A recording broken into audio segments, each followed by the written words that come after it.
Death is not the end. The moment our heart stops, a journey begins, a journey every soul must face. Will we be questioned? Will our bodies rise again? The answers have been written in Holy Scriptures for thousands of years. Yet most people never pause to wonder. Today, we will explore what happens after death, the grave, the resurrection, and the questions that await. Introduce the topic: exploring life after death across multiple religions. Clarify, this video is informative, reflective, and not trying to preach or force beliefs. Mention that the journey we will explore involves the grave, resurrection, and accountability. Part 1.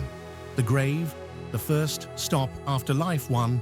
What happens right after death? The body stops, the soul leaves. Some describe it as a calm drift, some as a moment of darkness.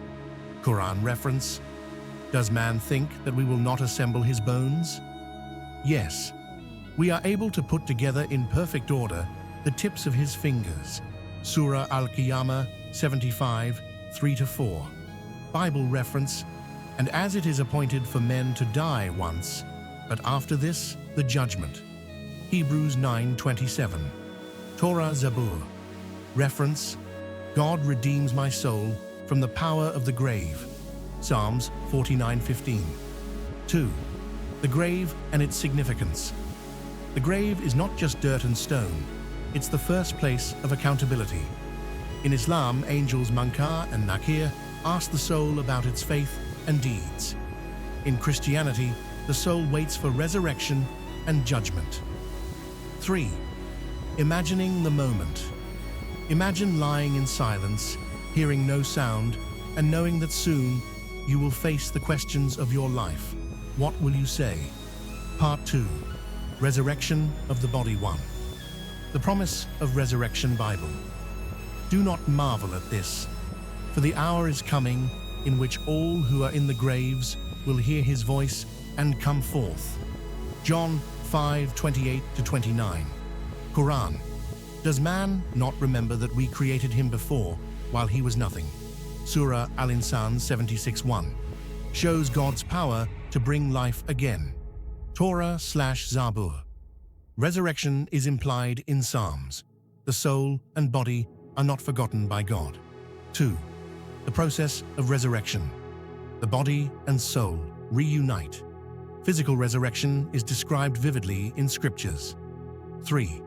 The awe and mystery emphasize the emotional and spiritual gravity.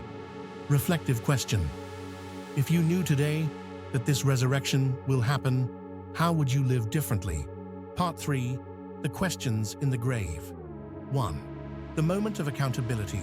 After burial, scriptures describe a unique moment when the soul is questioned by divine beings. Islam. Angels Munkar and Nakir ask 3 main questions. 1. Who is your Lord? 2. What is your religion? 3. Who is your prophet? The righteous answer with confidence and peace. The sinful face fear and regret. Quran. Does man think we will not assemble his bones? Yes, we are able to put together in perfect order the tips of his fingers. 75:3-4, showing divine power and accountability. Christianity.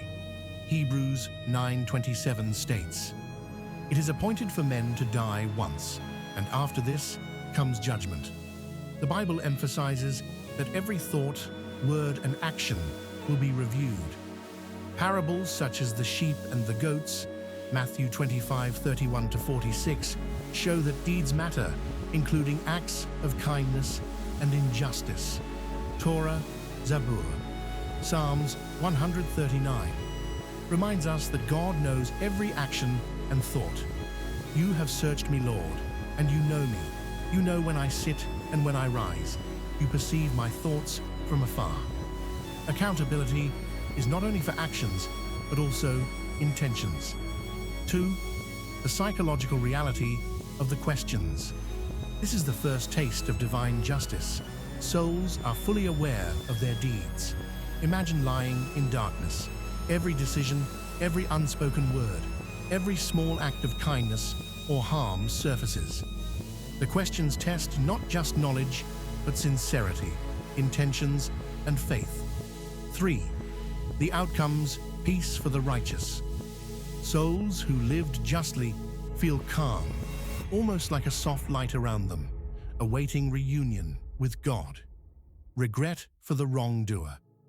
Those who ignored guidance feel fear, a weight pressing on the conscience, and a realization of missed opportunities. Imagine a person lying in the grave, recalling every moment of life. A kind word they never spoke, a help they refused, a prayer they ignored. Then the angels ask, "Who is your Lord?" The answer is simple for the righteous, impossible for the unfaithful. Every choice matters. 4. Lessons for the living. The grave is a mirror for our deeds. This is not meant to frighten, but to encourage reflection and moral living. Even small acts of kindness, honesty, and sincerity echo in eternity. Part 4. Lessons for the living one. Life is temporary. Death is certain. Death is the only guaranteed moment in life. Scriptures across religions emphasize this.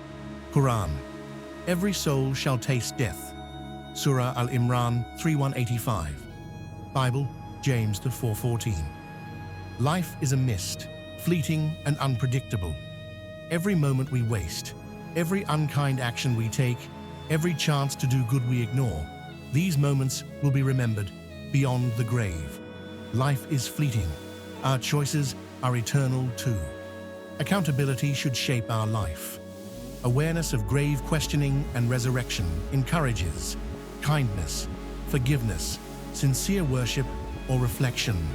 Helping others. Example: imagine living every day knowing that even your smallest action matters. You smile at a stranger, help someone quietly, or forgive a hurt. These tiny actions may echo forever in the afterlife Bible reference, Galatians 6:7. Whatever a man sows, this he will also reap. Torah Zabur reference, Proverbs 11:18. Actions have consequences beyond the present life. 3. Hope and assurance.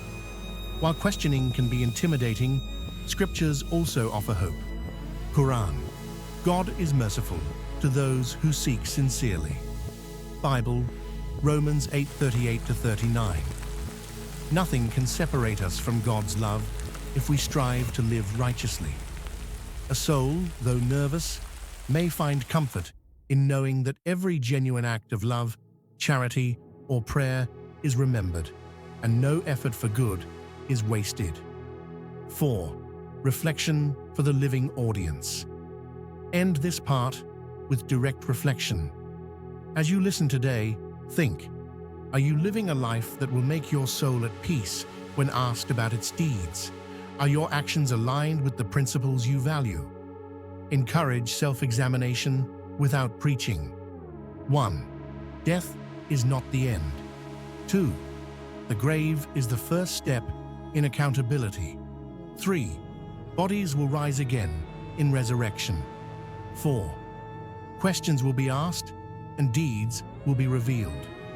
Reflective closing line: life is fleeting, but the consequences of our actions are eternal. Are we ready for the questions that await? If this video made you reflect, like, share, and comment your thoughts. Let's explore this journey together.